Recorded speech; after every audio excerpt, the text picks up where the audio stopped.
Thanks so much, Adrian. It's always a pleasure. Love working with you. Love working with Rupa Health. I think you guys do a great job. And everybody listening, it is the one-stop shop for labs, and I'm utilizing it in my office all the time. That said, let's move right on. Let's talk about the hottest topic, the incisive topic of 2023, and I believe and beyond, longevity. I'm hoping in the next 45 to 50 minutes, I'm going to leave a few minutes at the end for some questions so we can wrap it up in an hour. I'm hoping to give some protocols for longevity. I want to show you how to optimize your health span, and more so than just health span, human performance, and within that human performance, vitality. So let's take a step in the next direction. Let's dig in with Dr. Mark Hyman.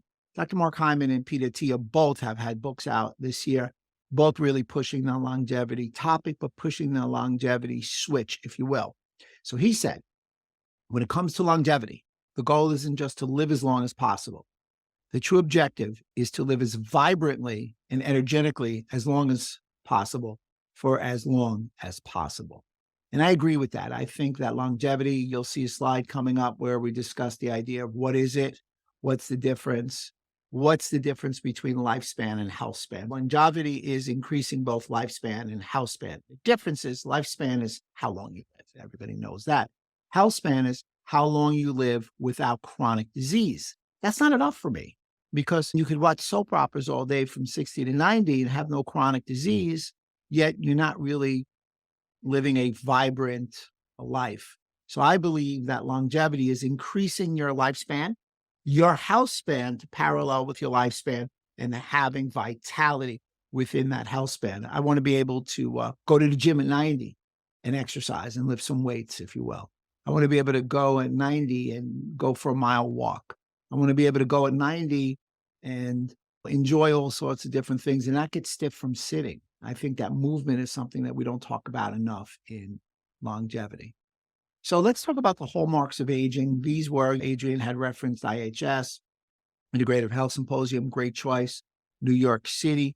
So some of these are taken from David Sinclair, a great article in Cell Press periodical. These essentially was adopted from what Dr. Mark Hyman said. So let's look at some of the hallmarks of aging. Number one, inflammation.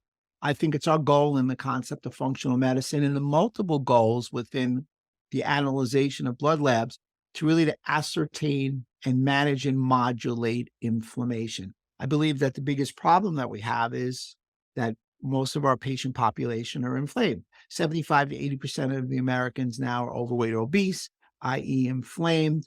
More than 50% of Americans have blood sugar dysregulation. If COVID taught us anything, within that cytokine storm, we really saw the fact that people were pre-inflamed. So that cytokine storm maybe wasn't a storm, maybe it was a cytokine drizzle leading us up to a point where everything spilled out as soon as we got sick. So I'm a big believer in inflammation. We want to manage and modulate inflammation. That is my credo. Mitochondrial dysfunction. The number one complaint going to a doctor's office is fatigue. That can be truly attributed to mitochondrial dysfunction. So in that mitochondrial dysfunction, the concept is, or a concept that most people don't realize, is the mitochondria actually comes from bacteria. It communicates with the gut. And mitochondrial dysfunction, really some of the back end stuff in long COVID comes from mitochondrial dysfunction. Mitochondria has two specific properties. Number one, it's to make ATP. We want to make it efficiently ATP. We don't want to increase inefficiency in mitochondria, because if we do, we then have this exhaust in the mitochondria that comes out, which is referred to as ROS, reactive oxygen species. Reactive oxygen species isn't only a horrible oxidative type of substance, it also can lead you down a path of leaky gut. So mitochondrial function is something that we want to keep at the top of the forefront. In addition, the number one mitochondrial organ in the body is your brain. Microbiome. Which microbiome? We start with the gut microbiome. 80% of our immune cells are in our gut. It's where our macro and micronutrients are absorbed. Now, when you look at the microbiome, our microbiome is populated by obviously bacteria and other type of pathogens, and both, I should say, good and bad. but we're basically have a skin microbiome, a gum microbiome. Our number one microbiome is in our gut. Our number two, believe it or not, is our gums. And that's something, you know what, Adrian, I know you don't have to comment. I'm going to send you a title on gum, the gum to brain axis and the gum to gut axis, because I believe that's a subtitle in a hallmark of aging. Fascial injuries. So I have a chiropractic degree. I have a chiropractic background. Fascia, the saran wrap of the body. When you peel the skin from the chicken, and here's the skin and here's the meat, that white film, that's fascia. That allows you to have an interconnection with your skin, your whole body. Fascia is a connective tissue organ. Not only that, it's an intracellular communicator. So if you have a musculoskeletal fascial injury, you're producing inflammation and inflammatory signals throughout your body. Telomere shortening. It's like the shoe cap or the shoelace cap. Your telomeres are the end of your DNA. As your telomeres break, your chromosomes shorten, and ultimately when they're shortened enough, that individual extinguishes. Epigenetic damage. Now, we know that genes are not your destiny. They load the proverbial gun, but your environment fires the gun. In your epigenetic damage, interestingly enough, it's a different expression of a gene. It's not changing the DNA in the gene. Immune health and resilience. Now, without question, immune health, we obviously want more immune health, but the best way to get immune health is to have a resilient immune system. Resilient in its ability to move from left to right. Resilient in its ability to have flexibility, to see different variations of a virus and a bacteria, and to be able to hold it off and ward it off. Zombie and senescent cells. One of the hallmarks of aging is senescent cells that are dead, but they don't wash away, yet they're still spewing inflammation. That's why we call it like the zombie, like the Night of the Living Dead. Lots of muscle mass, a true hallmark of aging. Tufts University said in 1998, the first sign of aging was the loss of muscle mass. Muscle mass is your longevity organ. It's your currency of longevity. Disrupted nutrient sensing, insulin signaling. So insulin dysregulation is a major concern in aging. It's a major concern for overall inflammation. We'll go into detail on the mTOR pathway, AMPK, sirtuins, and compromised autophagy. Lastly, autophagy. Autophagy is interesting in that it's the body's process of breaking down old cells, taking the debris to make new cells. So you can have new immune cells, new mitochondrial cells called mitophagy. So biomarkers for longevity, interleukin-1 beta, interleukin-6, interleukin-8, and TNF-alpha, these are all inflammatory markers. I strongly suggest that people add them or find a lab, obviously through Rupert, to order these. These will really let you know, do you have inflammation stimulating? Interleukin-1 beta indicates a soft tissue type of injury. Interleukin-6 and interleukin-8 are interesting in that they will predict if you have lower back or disc injuries. Interleukin-6 is a very dynamic marker of inflammation. C-reactive protein on all your lab markers, tissue inflammation marker to see if your tissue is inflamed. Hemoglobin A1C, speaking to the idea of diabetes and pre-diabetes, it's your average blood sugar over a 90 to 120-day period. It's a standard marker. It's a staple marker. And it also emphasizes the last 50% of your blood sugar over the last 30 days. So hemoglobin A1C, a great choice. I think everybody here right now, if you have not tested your APOE4, you should test your APOE to see if you have an APOE4. In a nutshell, APO, if you have an APOE2, which is 1% of the population, you have virtually no chance of getting Alzheimer's. Congratulations. APOE3, like I have, I'm one of 75% of Americans. That means if I live my life well, I'll probably avoid neurodegenerative disease. APOE4, if you have that, you have a predilection, a predisposition to Alzheimer's. If you have two APOE4s, remember there's two dice when you test a chromosome, you are now determined that you have an 80% increase incidence of Alzheimer's.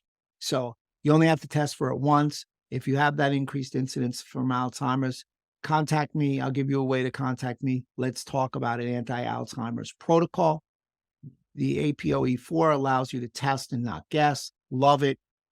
In addition, to that, the APOE4 is something that I find lecturing around to doctors, functional medicine docs, less than 10% of the docs have tested for it. And lastly, LPS, lipopolysaccharide, really talking about gut health. We'll talk about a KBMO. Adrian had said that I'm a chief clinical consultant. We'll talk about a test that you can utilize to look at LPS, lipopolysaccharide, it holds gram-negative bacteria on the inside of the intestinal wall. It's an endotoxin. It damages the blood-brain barrier. It actually is one of the reasons that there's a higher incidence of heart disease with leaky gut, 3 times that incidence. LPS also can be a direct binder to muscle, the brain, the testes, the ovaries, and the like.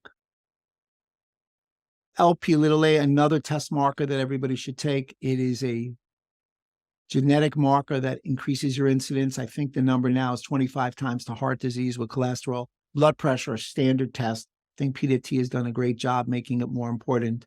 Body composition, again, that muscle mass to body fat. We all don't have to look like Arnold, but we would like to be fit and trim. Keep that body fat off. You know what Arnold said last night? I was listening to him on a podcast, and he said, if it jiggles, it's fat. You want a good body composition, 15% for men or less under 50 years old, and about 22% of women, 23% for women under 50 years old as well. Telomere length, we tapped on. VO2 max is your ability to consume your volume of oxygen maximally, which is basically physical shape you're in. Max grip strength. When was the last time you shook somebody's hand and you got the wet noodle? I had a 77-year-old man come in for a chiropractic treatment today. He shook my hand and I was counting it with my fingers still in place. There was power. That man had maximum grip strength. He still had muscle mass. And you want to test for mitochondrial dysfunction, MDA, ROSOD, and GPX. And of course, zonulin. I believe that zonulin is a body systemic marker. Zonulin is a protein enzyme that was found by Alessio Fasano. It shows the stretching and the functional pull of the tight junctions in the gut. Time Magazine 2004 talked about the secret killer. It was inflammation. Nothing's changed in the next 20 years. Again, I want to manage and modulate inflammation. Care for managing chronic inflammation. Again, this was adapted. I've added a few things from Dr. Bland at last year's IHS. Low glycemic index diet. Carbohydrates can be your nemesis. You want to reduce your saturated fats, but you want no trans fats. You want to increase omega-9s and omega-3s, fruits and vegetables.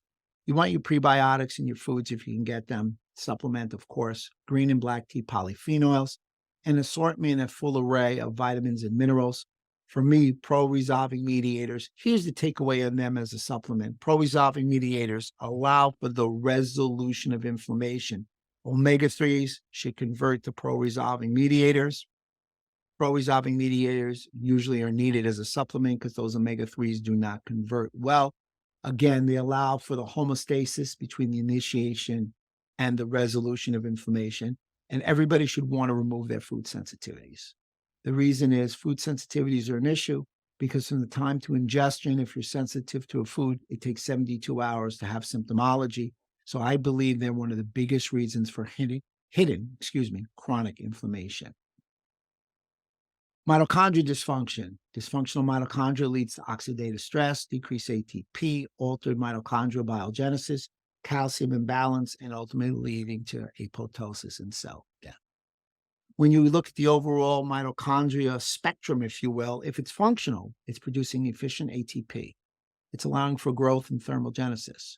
As it starts to become dysfunctional, calcium transport is decreased, reactive oxygen species is produced, ultimately becoming dysfunctional, leading to inflammation and once again apoptosis and cell death. So they checked the longevity of centenarians, and what they found was that their gut microbiome had more bacterial dites. It was more like a youthful person than someone that was aged, if you will. So again, the key to aging is going to be a healthy gut and a healthy gut microbiome. And this really speaks volumes to the same thing. You want a healthy gut microbiome because you want diversity and richness. You do not want dysbiosis. Dysbiosis, unleveling of good and bad bacteria. You need about 85.1% good bacteria not to have gut dysbiosis. I'm giving a presentation, actually inadvertently put it up earlier. Happy we had a couple of moments Gut health, believe it or not, leads to muscle mass. Remember, muscle mass is the currency of longevity. It, the gut microbiota plays a distinctive role in regulating several muscle metabolic pathways. The more diversity you have in your gut, the better chance you have of increasing muscle mass. So for those people who come in 50, 55, 60 men and women who are starting to show some sarcopenia, if you will, maybe other than resistant exercise, we should all start testing their gut and start treating their gut. And the microbiome, again, has a direct correlation to the mitochondria. Mitochondria comes from the gut. There's an interplay and there's a bidirectionality. Let's talk about the fascia. I think it's very unique that we talk about fascia, but the effect of fascia, again, it's the saran wrap of the body. I use that analogy of chicken skin versus chicken meat. Interesting. Fascia is an extracellular matrix. Therefore, the fascial system is the largest system in the body and is the only system that touches every other system. Injured fascia communicates throughout the body. If you have acute and chronic pain, you can have prolonged fascial contraction, which ultimately can lead to musculoskeletal pain. Fascia, to me, shows the body's not just all connected. It shows that the body's interconnected because fascia is the saran wrap of that body. If there's a little damage in that fascia, you will see that there'll be failing musculoskeletal health. And that's something that I probably, quite frankly, if I had to redo those hallmarks of aging, I think I would put the central nervous system in musculoskeletal health. I do believe it's covered with fascial injuries, but I think the central nervous system, I know I have a chiropractic background, should be there because the immune system and the central nervous system are two systems that are on 365, 24/7. So let's dig into some clinical gems on fascia. It's living matrix. It's a full body wetsuit. It's connective tissue. It is a sheath in the body. It's below the skin and above the muscle. Lymph nodes live in the fascia as well as nerves. It's a sensory communicating afferent organism, has meridians. Believe it or not, fascia accounts for 20% of our body's mass. I think the huge takeaway, everybody gives me a wow on this one. Connective tissue like fascia is 1,000 times faster than nerve impulses. I believe the key to longevity is having a robust immune system because I think that you're probably only as young as your immune system. You could be 60 years old, and if you get this awful flu, COVID taught us that, you age dramatically. So you're only as young as your immune system. Tufts University, Boston University School of Medicine actually said that immunity is the key to longevity. Those who lived to 100 years old not only had good gut health and a very unique biodiversity, they had a very functioning type of immune system, one that produced immune resilience. Immune resilience is a groundbreaking concept. The term represents the ability to withstand and bounce from infections and inflammatory stressors. They found out that immune resilience was not solely age dependent, but without question can affect lifespan and health outcomes. So you just don't want to support your immune system. You want to get immune rejuvenation. You want to rebuild your immune system. You want it resilient. You want it balanced, and then you want to support it. So one of the interesting concepts that occurs as we age is senescent cells. And senescent cells accumulate with advanced or at least normal aging. They impede organ function. They create chronic inflammation. They shorten healthy lifespan. Removing these senescent cells confers with healthy longevity. So those senescent cells are also synonymously called zombie cells. Inflammation. It's a term I heard about 10 or 15 years ago, went away, is now came back. The concept of inflammation is causing internal aging, stimulating inflammation via NF-kappa B, having an imbalance between your innate and your adaptive immune system, getting an excessive release of inflammatory cytokines, leading you down impaired autophagy, mitochondrial dysfunction, cell senescence, and microbiotic dysbiosis. Aging muscle poses an issue. Aging muscle actually becomes extremely inflammatory. Good, strong, vibrant muscle is very salubrious. We want to avoid sarcopenia. Now, we want to avoid sarcopenia because The average American loses about 1 to 2% of muscle each year after age 40. You may lose up to 25% of your muscle mass by 65. Less muscle mass leads to an inability to efficiently dispose of glucose. So one of the biggest contributors, other than our diet in America, is that we're going through sarcopenia and we're losing muscle mass. And that loss of muscle mass does not enable us to be able to regulate our glucose intake. The microbiome, key element is to be able to have a microbiome that can modulate. Pre and probiotics aid in muscle recovery and growth. Those pre and probiotics allow for the production of a postbiotic called a short-chain fatty acid. The gold middle winner there is butyrate that has a lot of health-promoting aspects, and having a good, strong microbiome will impact muscle fatigue and recovery. As I said before, this was attributed to Dr. Gabriella Lyons. Muscle mass is the organ of longevity. Muscle mass is the currency of longevity. But I believe that turning switches on or turning on and off certain switches of aging will really help with longevity, health span, and vitality. One of the switches that you want to turn on is the AMPK pathway, which is an activated protein kinase. It regulates the amount of energy. It's a nutrient and energy sensor. It maintains energy homeostasis. To stimulate AMPK, the supplements are alpha-lipoic acid and berberine, vastly more health promoting, much more effective than, let's say, Ozempic. Omega-3 fatty acids also stimulate AMPK, resveratrol. True intermittent fasting, if you want, Adrienne can give you a link.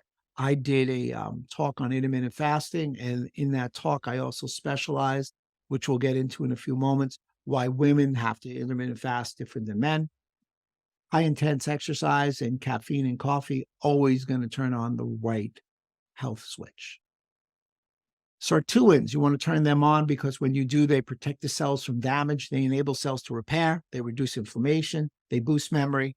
And they work with impaired mitochondrial health. They're stimulated by NAD+, green tea, turmeric, resveratrol, quercetin, exercise, intermittent fasting, of course, extra virgin olive oil, and once again, my good old organic coffee. The one that you want to balance and dim that you necessarily don't want to turn on because mTOR is a signal for growth rather than survival. You don't want things to grow too much. So it's a central processing unit that makes all complex decisions relating to cellular growth. Again, knock it down, balance it, and dim it a little bit. The ultimate switch on and switch off is you want to turn on sirtuins and AMPK, and you really want to dim the mTOR pathway. So I alluded to fasting. Pericles once said that fasting is the greatest remedy, the physician within. Here are some benefits to intermittent fasting. Now, I use the term TRE. Let's take a moment. Intermittent fasting truly means fasting for a day. If I were to take a day off and not eat, that's an intermittent fast.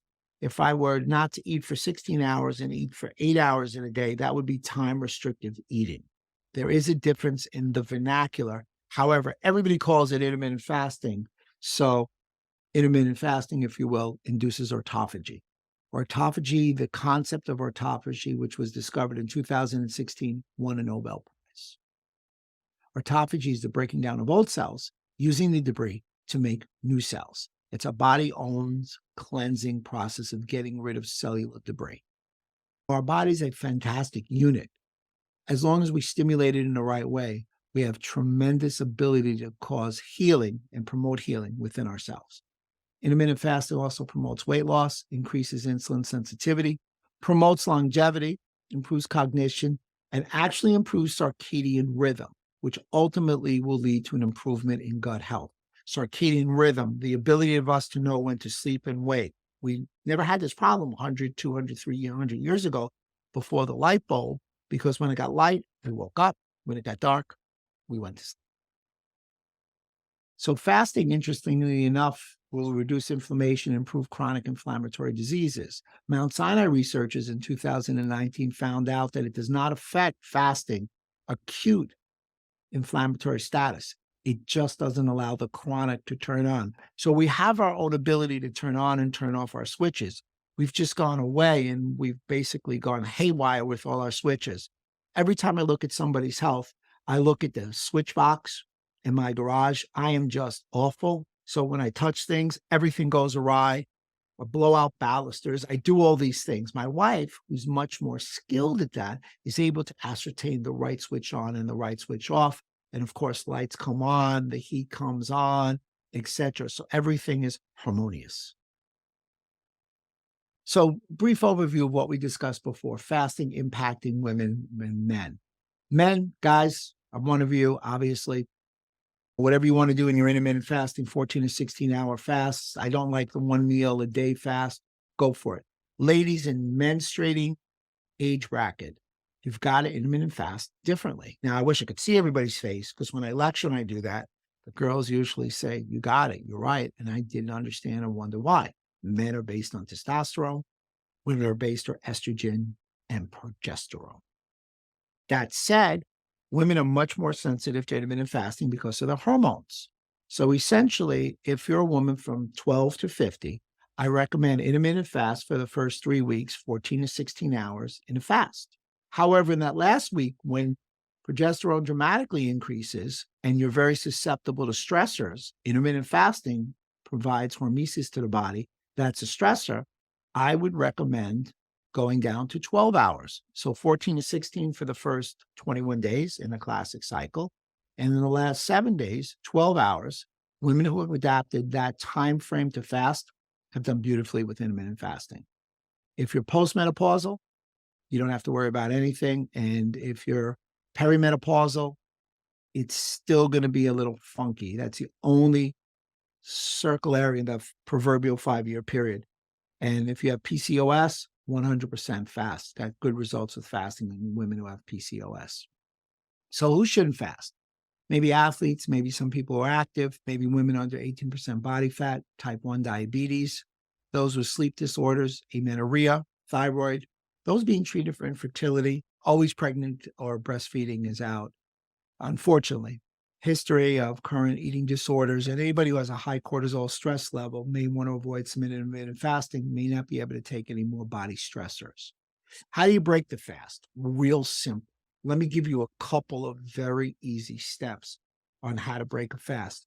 Number one, do not have any food in the first hour when you wake up. Only drink water. You can break it fast in hour 2, and that's when you can have your black coffee. Don't drink black coffee first thing in the morning. Black coffee sometimes allows for an increase in cortisol and some protein synthesis. At the back end of the day, don't eat within 3 hours of when you go to sleep. You do all those things, you're going to be able to you'll be breaking a fast in a healthy manner. So let's take a look. We're more than halfway through. Let's take a look to the future, if you will. I like to look at functional medicine. I want to look for what we call root cause resolution. If you're going to look at the tree, metaphorically, and not at the roots and the soil, you're not looking at functional medicine. It's getting inside the body. It's getting to the root cause. So it's not looking at symptoms per se. It's getting to the systems and allowing those systems to isolate the idea of what is the root cause. Now, one of the greatest ways to get to the root cause is to use the cornucopia of lab tests that Rupa has to your availability, because that actually is objective. It allows you to look inside, and once again, it allows you to test and not guess. But the biggest concept that I adhere to in functional medicine, and especially why I use lab tests, is what we call the N of 1. If Adrian is my patient, I'm not going to treat Adrian like 10 other males. I'm going to use those data points to isolate, to characterize, and personalize and individualize for his outcome or his best clinical health outcome. I'm a big proponent of laser. I use laser all the time. If anybody, again, has any questions, reach out to me. I'm happy to help you. I believe that low-level laser, non-thermal laser, electromagnetic transfer of energy will help the mitochondria. It was the modality of the proverbial 21st century to help for longevity. So people are all talking about hot and cold and why. Again, it's the concept of hormesis. We keep coming back to that. Interestingly enough, with the hormesis, you want to remove when you go into a sauna. I believe the sauna should be 100 to 146 degrees, 140 to 160 degrees. And that will enable you to produce heat shock proteins. Heat shock proteins are able to prevent against cardiovascular disease and neurodegenerative disease. And jump in some water or take a super cold shower of 50 to 59 degrees. Those cold shock proteins are released from the liver. They're anti-inflammatory. They support wound healing. They increase muscle repair, increase protein synthesis, and increase free radical oxygenation. People ask me all the time for leading edge nutrients for longevity, where here are some of the things that you're going to see now and in the future. Fisetin, green tea, spermidine, lutein, 2-HOBA. 2-HOBA is very potent for immune health. PEA is like a pro-resolving mediator. And the gold medal winner, without question, is BPC 157. BPC 157 is referred to as the Wolverine supplement. And the reason it's because it's like the Marvel comic book character who has amazing healing capacities.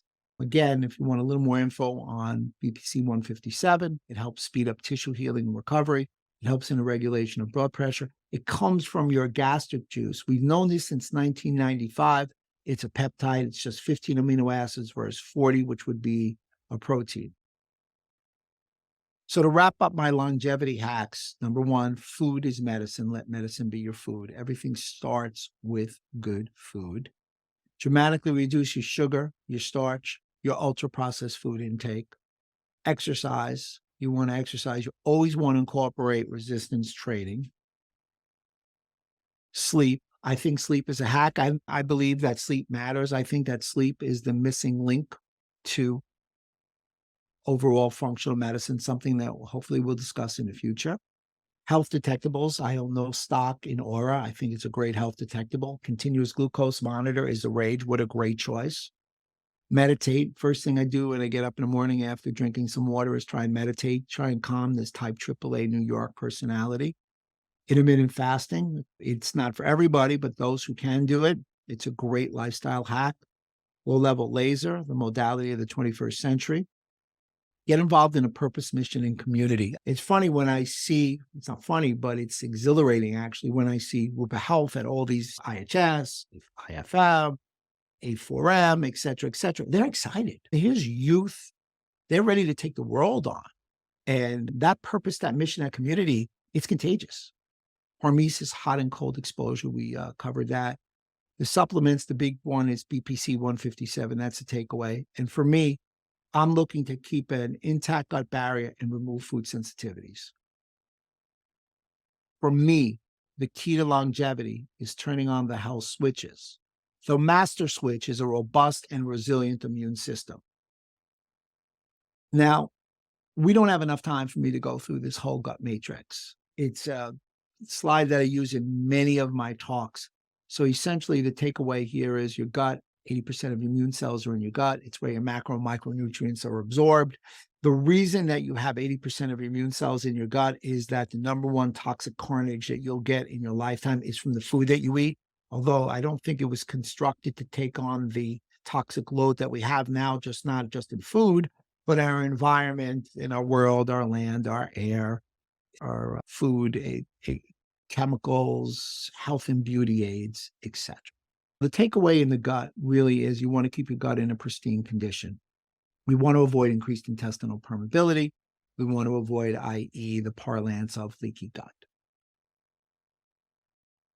Keep your gut and avoid leaky gut. We want to decrease our incidence of food sensitivities. And if we do, we're going to need to test for that. We also want to evaluate and understand if Candida, which is a yeast or a fungus, is overgrown. Now, Candida is present in everybody's gut. It's just when it becomes a too high amount is when it's very detrimental, i.e. deleterious. We talked about dysbiosis before, the unleveling of good and bad bacteria. So you want to test for food sensitivities. You want to test for Candida. You definitely want to test for zonulin and occludin. And maybe the gold medal winner without question is LPS, lipopolysaccharide. You want to test for that. All that being wrapped up in a nice tight bow, whatever you do to your gut, you do to your liver. 75% of the toxins that get through your gut get to your liver via the bloodstream. 25% communicate through the portal vein. Interestingly enough, that toxic and chemical overload will lead to liver dysfunction. Leaky gut will lead to an increase in insulin, blood sugar problems, insulin resistance, prediabetes, and diabetes. Will also lead to body composition issues, a higher level of obesity. A leaky gut increases dramatically your incidences of autoimmunity, hence the idea of your gut to thyroid connection. We talked about autoimmunity in a previous webinar. However, thyroid, 75% of my thyroid patients get great resolution or attenuation from me attacking and sharing my 7R action plan for their gut. Again, remember, I'm a chiropractor. I see musculoskeletal functional medicine patients. Leaky gut increases your incidence of cytokines, which increase your incidence of arthritis and joint pain. Also, leaky gut increases your incidence of MMPSs, matrix metalloproteinases, your body's own proteolytic enzymes, which are released in abundance at the time of injury, i.e., leaky gut is injury. They increase your incidence of soft tissue injury. MMPSs eat fibrocartilage. Your disc or your discs are made of fibrocartilage. So when you have a leaky gut, you've got a gut to joint axis or a gut to joint axis damage. You've also got a gut to spine axis damage. And maybe the big one, the superhighway to health, you've got a gut to brain and a brain to gut. Whatever you do to gut, you do to your brain. Whatever you do to your brain, you do to your gut. Gut on fire means brain on fire. Brain on fire means gut on fire. So food sensitivities can definitely lead to inflammation in your patients. I think you'll see with a leaky gut, you'll have an antigen breakthrough. And when that antigen, which was a pathogen inside your gut lining, you'll get B and T cells and you'll get an immune response. So the first thing I usually do is I use what we call the FIT test. It is available on Rupa Health. FIT test is a food inflammatory test to isolate food sensitivities. It's color coordinated. It's very simple to follow in that the red is a 4, which means it's heightened inflammation. It's orange is a 3, which is inflammation. Yellow is a 2, which is too much inflammation. So if you have a 2, 3, or a 4, you have a yellow, orange, or a red, that poses an issue. The question is inflammation. What am I talking about? The FIT test is unique, and here it is in a nutshell. It tests what we like to refer to as antibodies. It's an IgG test, but it's an IgG, not 1 through 2. It's an IgG 1 through 4 test.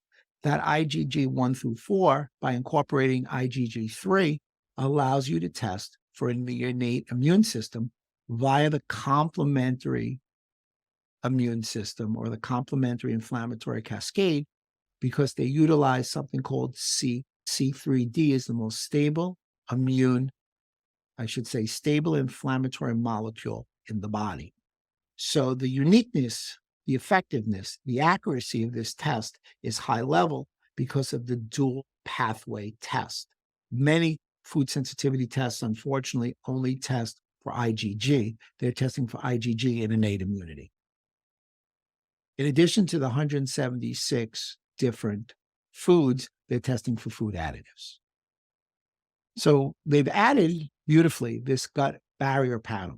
And this gut barrier panel is tested for Candida. It's an overgrowth of or a growth of yeast, zonulin, and occludin. Again, I'm looking right at the camera. So zonulin and occludin are both protein enzymes, but they're different. Zonulin has a functional pull on the tight junctions. Occludin has a structural damage, or the end result is structural damage. So the best way to describe it is, here's an epithelial cell in your gut. Here's another one. They come together, trying to pull them apart, but I can't. The junctions are tight. This is a tight junction. An increase in zonulin in the functional pull will pull apart the structure, and it'll make it from a tight to a looser junction. Zonulin is then elevated. Occludin shows that there's a tearing of these fibers, and in those fibers, you have a structural problem. You need zonulin to stimulate occludin. There's a difference, but they go together at the tight junction level. LPS, talked about that in detail before. LPS, lipopolysaccharide, holding gram-negative bacteria on the inside of the intestinal wall. It's like LPS is the ivory on the wall. It's very deleterious to one's overall health when expressed. So when you look at this gut barrier panel, you have IgA 1 and 2. IgA, 85% of the IgAs are 1 and 15% are 2. The idea of IgA is in the mucosal lining, so it's very prominent at the mouth, the lung, and of course at the level of the gut. The gut barrier panel is IgG 1 through 4. It's full antibody production. also testing for C3D, allowing for that dual pathway. So Candida is caused the damage is positive for inflammation or at least antibodies at the gut level, but it's also been there for a while because IgG takes a period of time to come out, and it's also elevated inflammation by elevating C3D. So we know that Candida has been there a while, producing different types of antibodies and also producing inflammation. Zonulin, positive at the level of the mucosal level with IgA, but negative for release for inflammation throughout the body. Occludin is negative throughout, good. And LPS is negative at the gut level because there's no more inflammation, but it's seeped out through the gut. It's in the bloodstream causing inflammation. So my 7R program, I'll do this real quick in the interest of time. My 7R program is real simple. You want to reset your diet, your lifestyle, and your mindset. You want to, when I talk about mindset, health is wealth. There's no lottery ticket to health, everybody. We've all got to work for it. It's our most valuable asset.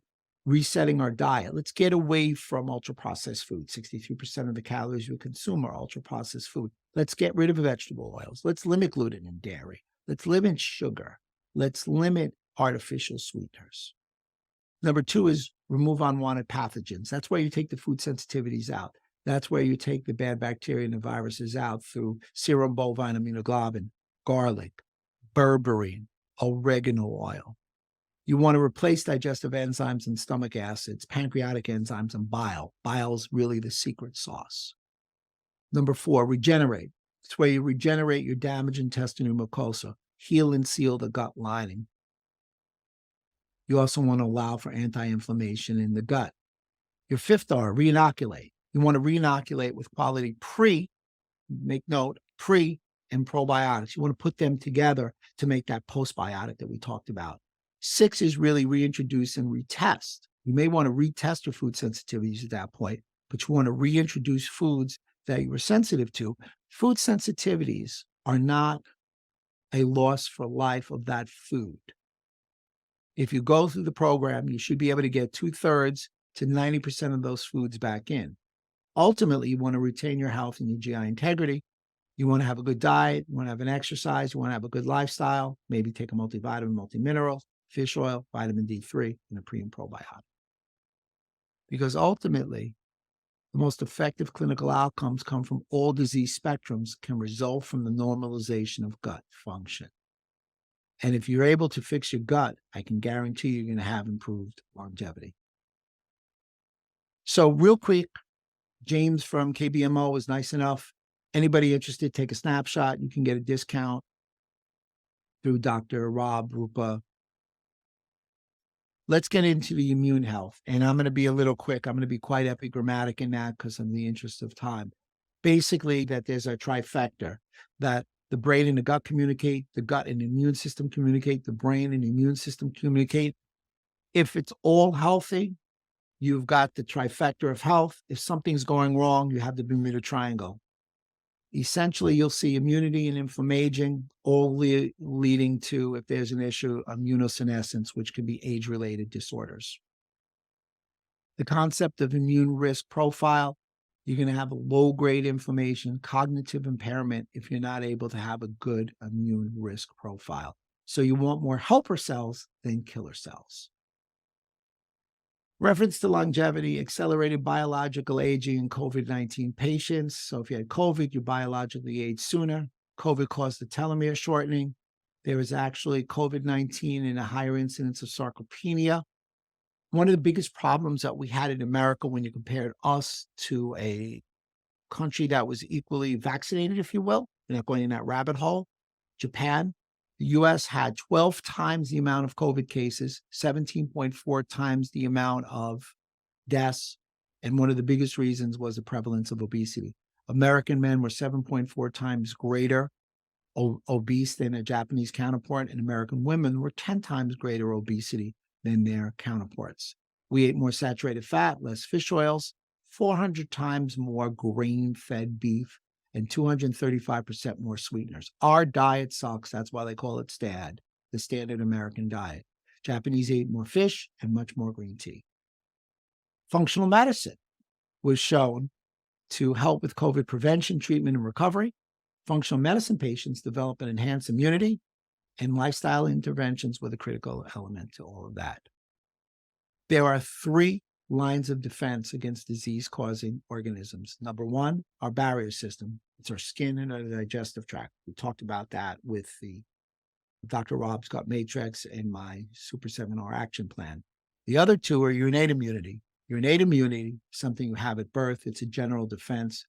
They are your 365, 24/7 security guards.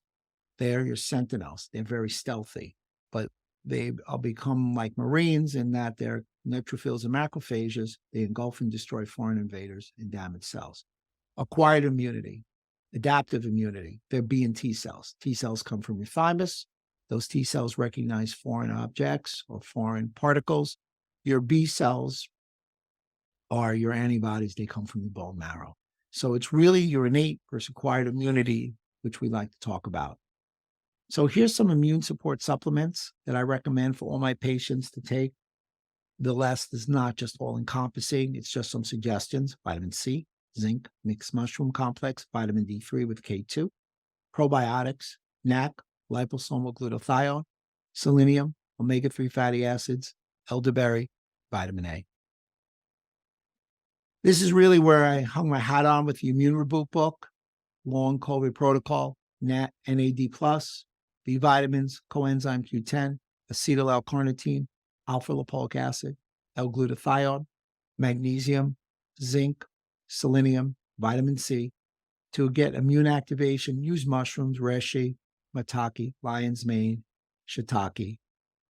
One thing about long COVID also, lifestyle, intermittent fasting, low-level laser, detox. The Omicron list, or the Omicron family, to Aries, to EG5, vitamin D3 with K2, melatonin, astaxanthin, curcumin, quercetin, zinc, NAC, proresolving mediators, L-rhamnosus, L-plantarum, resveratrol, and once again, NAD+. So to wrap it up in a nice tight bow, so we have a few minutes left for questions, there's certain foods you want to avoid. I have 2 acronyms, GPS and DNA. GPS, no gluten, no processed food, no sugar. DNA, no dairy, no nicotine, no artificial sweeteners. Follow an anti-inflammatory diet, no deep fried foods, no vegetable oils. Control your glycemic index and your glycemic load. As we discussed before, detect and avoid food sensitivities. Decrease your environmental overload. Make clean eating a priority. It all starts with what we put in our mouth. Try and eat more organic and farm to fork. Wild smashed fish are great choices. Salmon, mackerel, anchovies, sardines, herring. Plant-based diets, plant-forward diets, fruits and vegetables, grass-fed meats, high fiber, raw nuts and seeds, bone broth and chicken soup. I already had my snack of the day, my organic dark chocolate. You're going to use herbs, ginger, turmeric, etc. Appropriate fluid intake, organic coffees and teas, filtered water. Oils are going to be extra virgin olive oil, avocado, macadamia nut, and the like. And some lifestyle changes. Consider intermittent fasting, time restrictive eating, 12 to 16 hours. Get sleep. Have up exercise, home exercise plan.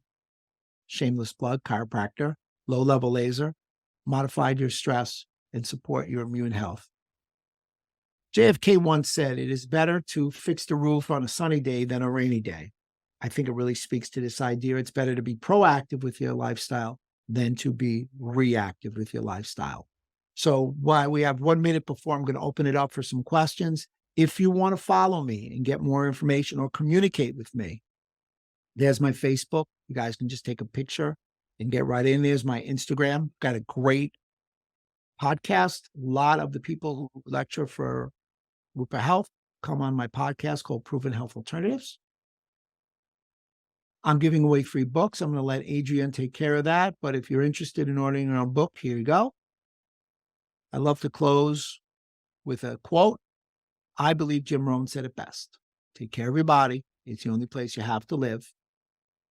And Adrienne, I'm going to bring you back on and let you open it up for some questions. I'll leave this here so they can do that for another quick minute. Hi, everyone. We hope you enjoyed this class. If you're a practitioner, make sure you go sign up at rupahealth.com. And if you like this video, don't forget to like and subscribe.